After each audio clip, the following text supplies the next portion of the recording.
भारत माता का जयकारा लगाएंगे। सब लोग मुट्ठी बंद करेंगे, हाथ ऊपर करेंगे और पूरे दिल से बोलेंगे, भारत माता की, भारत माता की, इनकलाब, इनकलाब, वंदे वंदे।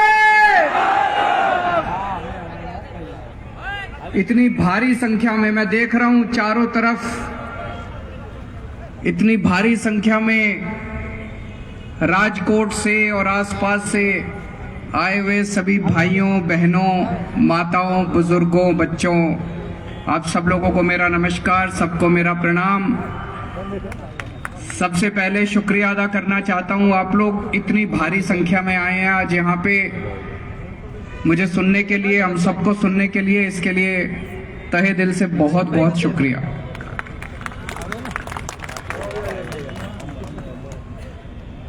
आजकल गुजरात के गांव-गांव के अंदर,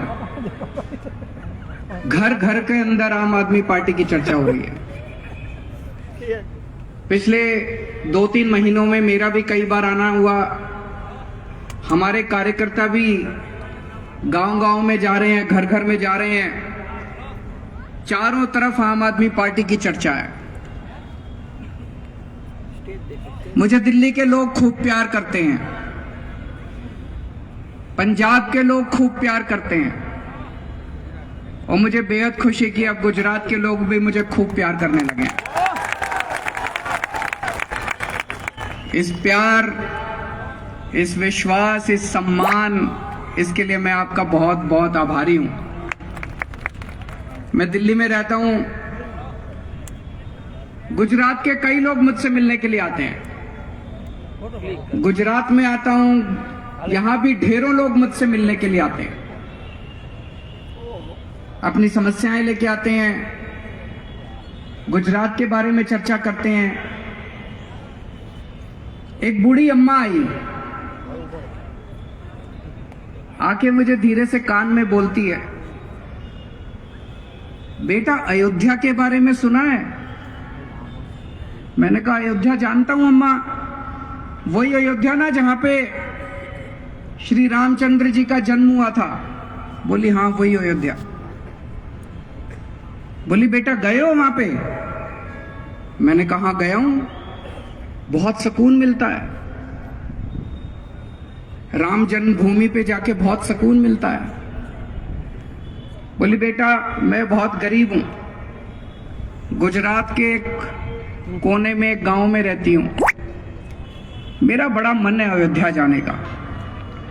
मैंने कहा अम्मा आपको अयोध्या जरूर भेजेंगे, एसी ट्रेन से भेजेंगे, एसी होटल में ठहराएंगे, गुजरात के एक एक बुजुर्ग और एक एक माता को हम अयोध्या जी रामचंद्र जी के दर्शन कराएंगे। एक ही विनती है माँ, मैंने कहा माँ भगवान से प्रार्थना करो कि गुजरात में आम आदमी पार्टी की ईमानदार सरकार बने। मैंने उनको बताया दिल्ली के अंदर हमारी एक योजना है, मुख्यमंत्री तीर्थ यात्रा योजना। उस योजना में हम दिल्ली के बुजुर्गों को मुफ्त में तीर्थ यात्रा कराते हैं।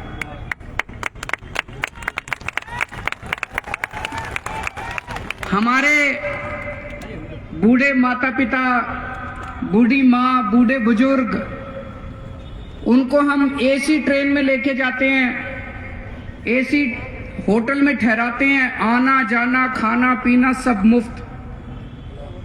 हरिद्वार, ऋषिकेश, अयोध्या जी, शिरडी बाबा, पुरी जी, रामेश्वरम, मथुरा, वृंदावन, इस तरह से 12 स्थान हैं अयोध्या जी।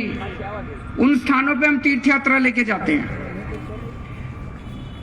पिछले 3 साल में मैंने 50,000 बुजुर्गों को तीर्थ यात्रा कराई, 50,000 बुजुर्ग।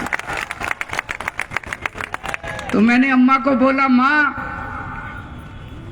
आपसे एक ही प्रार्थना है, ऊपर वाले से प्रार्थना करो कि गुजरात में भी आम आदमी पार्टी की सरकार बने तो गुजरात के एक एक बुजुर्ग को और एक एक माता को हम तीर्थ यात्रा कराएंगे, अयोध्या जी के दर्शन कराएंगे।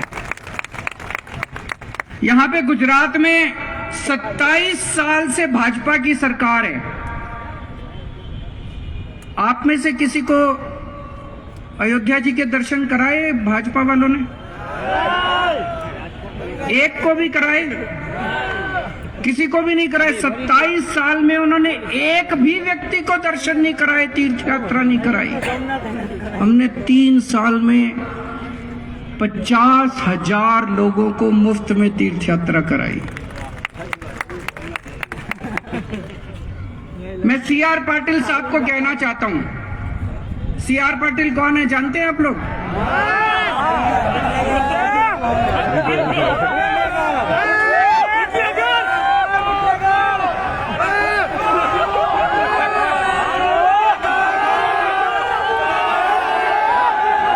सीआर पाटिल गुजरात के भारतीय जनता पार्टी के अध्यक्ष हैं।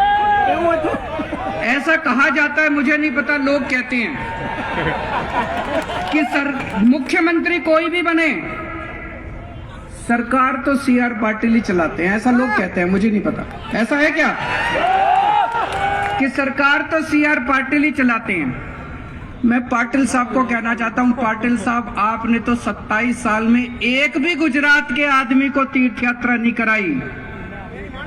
आम आदमी पार्टी की सरकार बन गई तो अगले 5 साल के अंदर गुजरात के सारी माताओं को और सारे बुजुर्गों को तीर्थ यात्रा करा देंगे।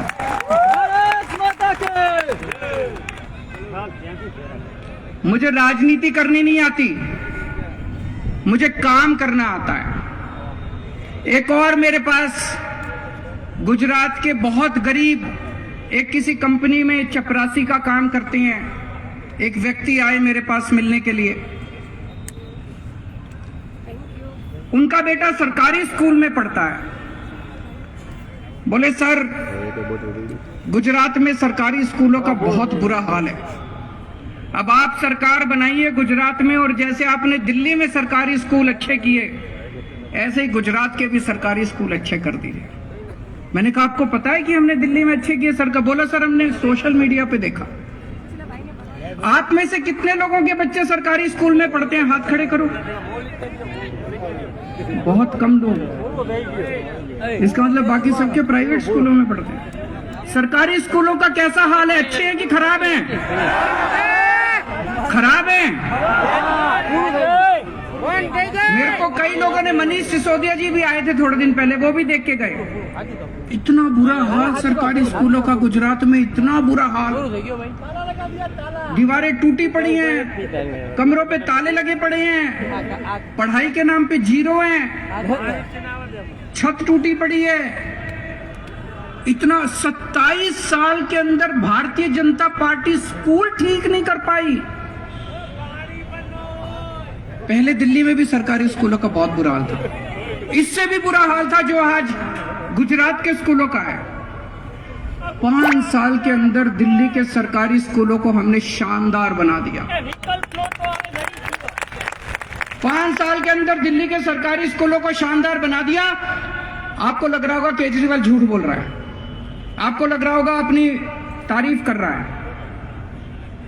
इस साल दिल्ली के सरकारी स्कूलों के नतीजे 99.7% नतीजे आए हैं, 99.7%।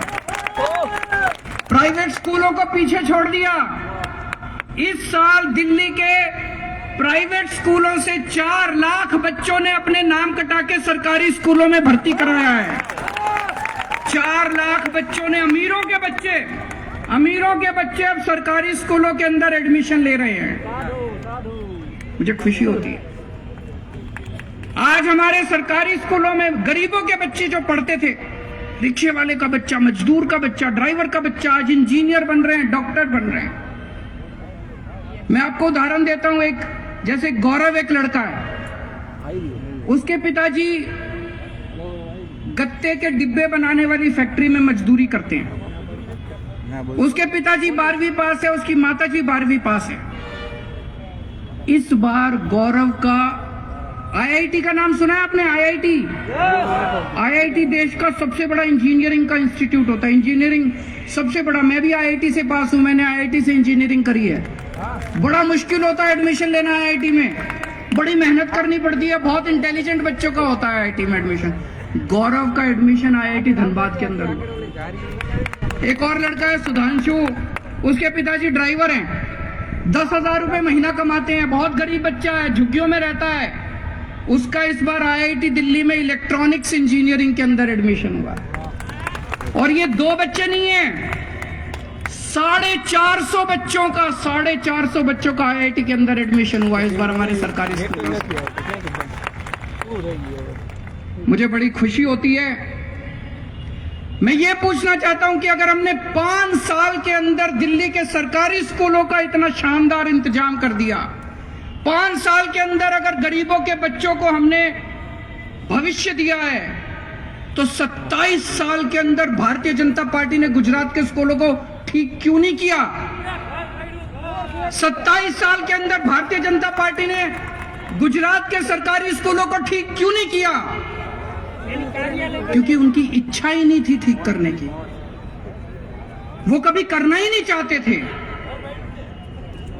भारतीय जनता पार्टी कभी स्कूल ठीक नहीं करना चाहती थी, वो कभी सत्ता में स्कूल ठीक करने के लिए नहीं आए, वो केवल लूटने के लिए आए थे। 27 साल से गुजरात को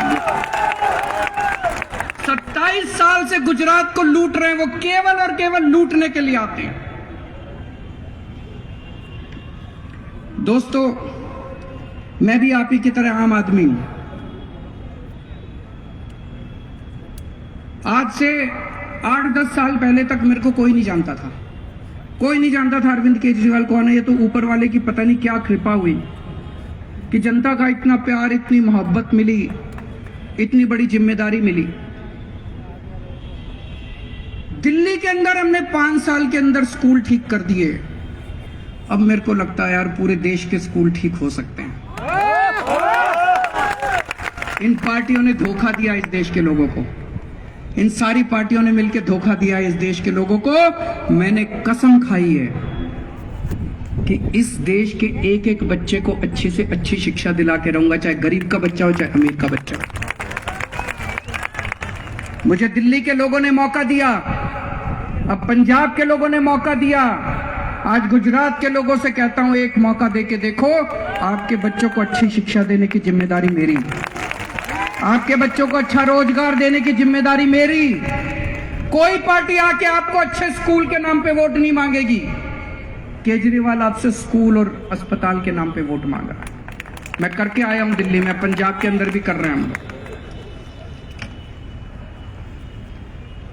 यहां पे प्राइवेट स्कूल में किस किस के बच्चे पढ़ते हैं, जरा हाथ खड़े करें। सबके बच्चे प्राइवेट स्कूलों में पढ़ते हैं। ये प्राइवेट स्कूल वालों ने, मैं सब सारे प्राइवेट स्कूल खराब नहीं होते, पर अक्सर कई प्राइवेट स्कूल वाले गुंडागर्दी करते हैं कि नहीं करते? अनाप शनाप फीस बढ़ाते हैं कि नहीं बढ़ाते? कभी कहते हैं लाइब्रेरी फीस, कभी कहते हैं पिकनिक फीस, कभी कहते हैं डेवलपमेंट फीस, और अनाप शनाप फीस बढ़ाते रहते हैं। एक हर आदमी चाहता है मेरे बच्चों का भविष्य बनना चाहिए, हर आदमी चाहता है मैं अच्छी से अच्छी शिक्षा दूं। दिल्ली जैसे सरकारी स्कूल हर जगह नहीं है। आदमी अपने बच्चों को पेट काट के प्राइवेट स्कूल में पढ़ाता है। दिल्ली के अंदर हमने पिछले 7 साल से प्राइवेट स्कूलों को फीस नहीं बढ़ाने दी, एक नए पैसे की फीस नहीं बढ़ाने दी। जिस स्कूल ने फीस बढ़ाने की हिम्मत करी, उस स्कूल को सरकार ने टेक ओवर कर लिया।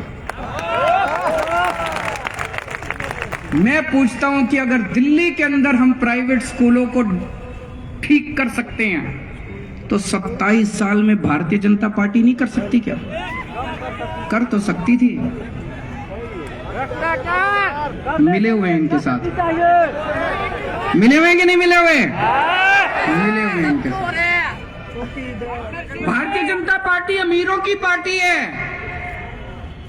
अमीरों के लिए बड़े बड़े स्कूल बना देंगे, महंगे महंगे स्कूल बना देंगे, शानदार स्कूल बना देंगे। मैं CR पाटिल जी से पूछना चाहता हूं, 27 साल में आपने गरीबों के लिए कितने स्कूल बनाए? मैं सीआर पाटिल जी से पूछना चाहता हूं, अपने आम आदमी और मिडिल क्लास वालों के लिए कितने स्कूल बनाए? स्कूल बंद करते जा रहे हैं, गरीबों के स्कूल बंद करते जा रहे हैं। कितने स्कूल बंद कर दिए इन्होंने? 6000 स्कूल बंद कर दिए इन लोगों ने पिछले कुछ दिनों में। गरीबों के स्कूल बंद करते जा रहे हो, अमीरों के स्कूल खुलते जा रहे हैं। अभी मैं देख रहा था, सीआर पाटिल जी कह रहे थे केजरीवाल ठग है। सुना आपने? एक भाषण में के बोले एक दिल्ली से महा ठग आता है, केजरीवाल ठग है। मैं आपसे पूछना चाहता हूं, मैं ठग हूं? मैं आपसे पूछना चाहता हूं कि कोई ठग सरकारी स्कूल ठीक करता है? कोई ठग बच्चों की शिक्षा की बात करता है? कोई ठग लोगों के अस्पताल की बात करता है? कोई ठग लोगों को अच्छी शिक्षा देने की बात? मैं आपको ठग नजर आता हूं? मैं आपसे पूछे, जिन जिन लोगों को लगता है केजरीवाल ठग है, हाथ खड़े करें। जिन जिन लोगों को लगता है सीआर पाटिल ठग है, हाथ खड़े करें। ये कैमरे वाले जरा दिखा दें, जरा मोड़ दें कैमरे वाले और दिखा दें कि सीआर पाटिल के बारे में गुजरात की जनता क्या सोचती है। जिन जिन लोगों को लगता है कि सीआर पाटिल ठग है, हाथ खड़े करें जोर से। कैमरे वाले, मुझे पता है आप दिखा नहीं पाओगे, आपका टीवी चैनल बंद करा देंगे वो, लेकिन फिर भी एक बारी रिकॉर्डिंग तो कर ही लो।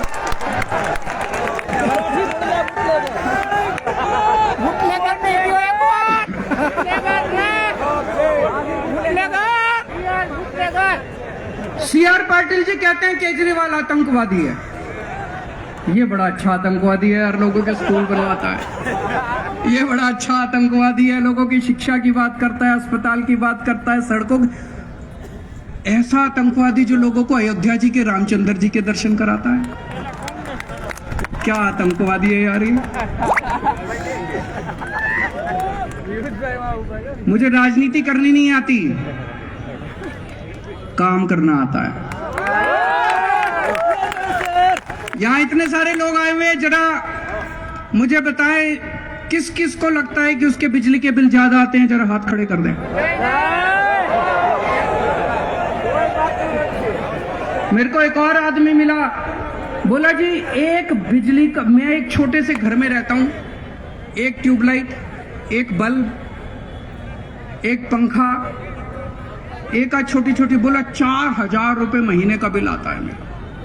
4000 रुपए। आपको पता है दिल्ली में बिजली फ्री मिलती है? किस किस को पता है कि दिल्ली में बिजली फ्री मिलती है? बिजली फ्री चाहिए कि नहीं चाहिए? किस किस को चाहिए बिजली फ्री? ये बिजली फ्री नहीं देंगे आपको। क्यों नहीं देंगे? सारे पैसे खा जाते हैं। बिजली फ्री देने वाली सरकार चाहिए कि पैसे खाने वाली सरकार चाहिए? फ्री देने वाली सरकार चाहिए तो आम आदमी पार्टी को लेके आओ। आम आदमी पार्टी को लेके आओ, 24 घंटे बिजली देंगे, फ्री बिजली देंगे। ये आपको कभी फ्री बिजली नहीं देंगे। आजकल महंगाई इतनी ज्यादा हो गई, घर में कोई बीमार हो जाए, भगवान ना करे किसी के घर में कोई बीमार हो, भगवान सबको सुखी रखे, स्वस्थ रखे, लेकिन अगर घर में कोई बीमार हो जाए, थोड़ी सी बड़ी बीमारी हो जाए, कैंसर हो जाए, हार्ट अटैक हो जाए, ब्रेन स्ट्रोक हो जाए, इतना महंगा इलाज हो गया, इतना महंगा इलाज हो गया, जमीन बिक जाती है, जायदाद बिक जाती है, जेवर बिक जाते हैं, सारी जमा पूंजी सब बिक जाती है, आदमी बर्बाद हो जाता है और कई लोगों को तो आत्महत्या करनी पड़ती है। दिल्ली में हमने 2 करोड़ लोग दिल्ली के हैं, दिल्ली के 2 करोड़ लोगों का सारा इलाज मुफ्त कर दिया हम लोगों ने।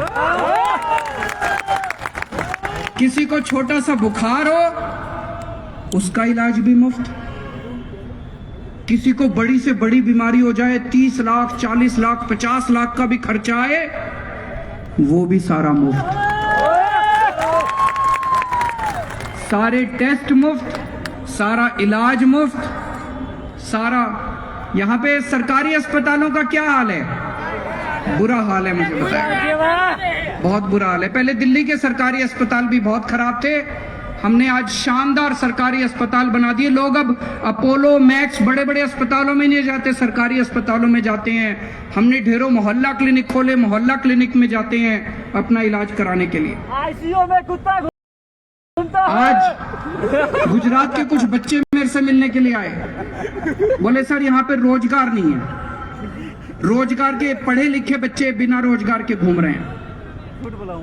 पिछले 5 साल में दिल्ली में हम लोगों ने 12 लाख बच्चों को रोजगार दिलवाया है, 12 लाख बच्चों को, और अगले 5 साल में 20 लाख बच्चों को रोजगार दिलाने का काम कर रहे हैं हम लोग। तो अगर रोजगार चाहिए तो आम आदमी पार्टी दिला सकती है। और मैंने सुना यहाँ पे पेपर बहुत फूटते हैं, मतलब लीक होते हैं। मेरे को पता चला गुजराती में उसको फूटना कहते हैं कि पेपर बहुत फूटते हैं, पेपर बहुत लीक होते हैं। मेरे को अभी लिस्ट दे रहे थे, इतनी सारी, ये इतने पेपर फूटे अभी तक। 2014 में जीपीएससी मुख्य अधिकारी का पेपर फूटा, 2015 में तलाटी परीक्षा लीक हो गई, 2016 में तलाटी सुरेंद्रनगर गांधीनगर परीक्षा लीक हो गई, 2018 में टीईटी शिक्षक योग्यता परीक्षा लीक हो गई, 2018 में मुख्य सेविका परीक्षा फूटा, 2018 में नायब चिटनीस, इतनी लंबी लिस्ट है। सारे पेपर फूट जाते हैं, सारे पेपर लीक हो जाते हैं। मैं पाटिल जी से कहना चाहता हूं, एक पेपर नहीं तुमसे ठीक से होते, तुमसे एक पेपर नहीं होते, तुमसे एक पेपर ढंग से नहीं होते, पेपर का आयोजन ढंग से नहीं होता, तुम सरकार क्या चलाओगे। और मैं आपसे पूछना चाहता हूँ, ये पेपर लीक कौन करवाता है, इसके पीछे कौन लोग हैं।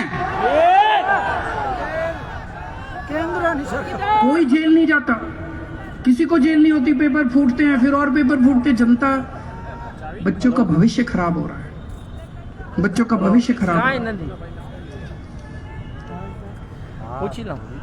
मुझे राजनीति करनी नहीं आती, काम करना आता है। अगर आपको स्कूल चाहिए, अस्पताल चाहिए, बिजली चाहिए, पानी चाहिए, रोजगार चाहिए, आप मुझे वोट दे देना। आपको भ्रष्टाचार चाहिए, गुंडागर्दी चाहिए, लफंगई चाहिए, राजनीति चाहिए, उनको वोट दे देना। मैं पढ़ा लिखा हूं, इंजीनियर हूं, ईमानदार हूं, देशभक्त हूं, अच्छी सरकार चलानी आती है। आम आदमी पार्टी शरीफों की पार्टी है, ईमानदार लोगों की पार्टी है, देशभक्त लोगों की पार्टी है। इनको अहंकार बहुत हो गया है बीजेपी वालों को। 27 साल हो गए, इनको लगता है अब इनकी सरकार कोई नहीं ला सकता। मेरी आप सब लोगों से विनती है, कम से कम इनका अहंकार तोड़ने के लिए एक बार, इस बार आम आदमी पार्टी को वोट दे दीजिए। अगर हम अच्छा काम ना करें तो अगली बार आप इनको वोट दे देना। मैं 2-3 बार आया, इतनी ज्यादा इन लोगों को मेरे से चिढ़ हो गई, मेरे को इतनी गंदी गंदी गालियां दे रहे हैं। अब इन्होंने, हम गांव-गांव में जा रहे हैं हमारे कार्यकर्ता, इन्होंने हमारे एलईडी वैन तोड़ दी है। वो जो होती है ना प्रोजेक्शन वाली वैन जिसपे पिक्चर दिखाते हैं, वो हमारी वैन तोड़ दी। हमारे लोगों के ऊपर पिटाई कर रहे हैं, जगह जगह हमारे कार्यकर्ताओं की पिटाई कर रहे हैं। पाटिल साहब ये क्या है, ये तो अच्छी बात नहीं है। गुजरात के लोग तो बहुत अच्छे हैं, गुजरात के लोग ये पसंद नहीं करते। आप ऐसे चुनाव जीतना चाहते हो, इस तरह की गुंडागर्दी करके चुनाव जीतना चाहते हो, इस तरह की लफंगाई करके चुनाव जीतना चाहते हो, अच्छी बात नहीं है। मैं आपको आके ये कह रहा हूं कि मैंने दिल्ली में ऐसे कर दिया, मैंने स्कूल खोल दिया, मैंने अस्पताल खोल दिया, मैंने ये कर दिया, वो कर दिया। आप भी अपने काम बताओ, आप अपने काम क्यों नहीं बताते? कोई काम किए ही नहीं, 27 साल में कोई काम किए ही नहीं, इसलिए डरा रहे हैं, डरा के धमका के इस तरह से ये चुनाव जीतना चाहते हैं। ये तो अच्छी चीज नहीं है, ये तो गलत चीज है। अभी एक कांग्रेस का बहुत बड़ा नेता हमारी पार्टी ज्वाइन करना चाहता था, बीजेपी वालों को पता चल गया, बात लीक हो गई। तो बीजेपी वालों का उसके पास फोन आया, बोले खबरदार आम आदमी पार्टी में गया तो कांग्रेस में ही रहे। बीजेपी वाले उसको कह रहे हैं कांग्रेस में ही रहे। तो उसने कहा कि कांग्रेस में रहूं क्यों? बोले नहीं, कांग्रेस हमारी छोटी बहन है। तो ये जो भाई बहन का प्रेम है, ये इसने गुजरात को बर्बाद कर दिया। अब इन दोनों भाई और बहन दोनों को हटाओ और आम आदमी पार्टी की सरकार लेके आओ। मैं गुजरात के लोग 3 प्रश्न पूछना चाहते हैं पाटिल साहब से। मुझे बताना आप पूछना चाहते। पहला प्रश्न, 27 साल के बाद भी आज गुजरात के सरकारी स्कूलों का इतना बुरा हाल क्यों है? पूछना चाहिए कि नहीं पूछना चाहिए? पाटिल साहब इसका जवाब देना। अगर आप सुन रहे हैं तो मुझे पक्का यकीन है वो जरूर टीवी पे देख रहे हैं। तो पहला प्रश्न, 27 साल के बाद भी आज गुजरात के स्कूलों का इतना बुरा हाल क्यों है? गुजरात की जनता आपसे पूछना चाहती है। दूसरा, सारे पेपर फूटते क्यों हैं? पाटिल साहब जवाब दो। आपको पेपर करवाने आते नहीं है या क्या माजरा है? सारे पेपर फूटते क्यों हैं? और तीसरा प्रश्न, आज गुजरात का पढ़ा लिखा युवा बिना रोजगार के दर दर की ठोकरें क्यों खा रहा है? उसको रोजगार कब तक दिलवाओ? पूछना चाहिए कि नहीं पूछना चाहिए? दोस्तों, आपसे केवल एक मौका मांगने के लिए आया हूं। एक मौका आप देके देखिए। अगर हमारा काम पसंद नहीं आए, अगली बार हमें उठा के फेंक देना। और आज यहाँ जितने लोग आए हैं, हमारे पास पैसा नहीं है, हम गरीब पार्टी हैं, ईमानदार पार्टी हैं। यहाँ पे आए हुए एक एक आदमी को जिम्मेदारी लेनी पड़ेगी। आप अपने घर जाओगे, मोहल्ले में जाओगे, गांव में जाओगे, एक एक आदमी जिम्मेदारी लो। कम से कम 100 लोगों से बात करोगे और 100 लोगों को आम आदमी पार्टी को वोट देने के लिए तैयार करोगे। करोगे कि नहीं करोगे? जो करेंगे हाथ उठा के बताइए। और जिन्होंने दोनों हाथ उठाए हैं वो 200 लोगों को पूरा करेंगे। भारत माता की।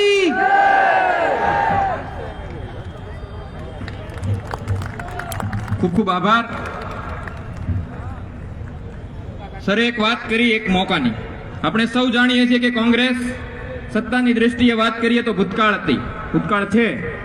ભાજપ અત્યારે વર્તમાન સત્તામાં છે, પણ આવતીકાલ કોની છે? સરસ।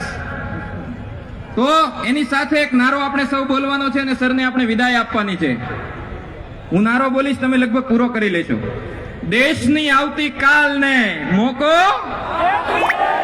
દેશની આવતીકાલને મોકો, ભ્રષ્ટાચાર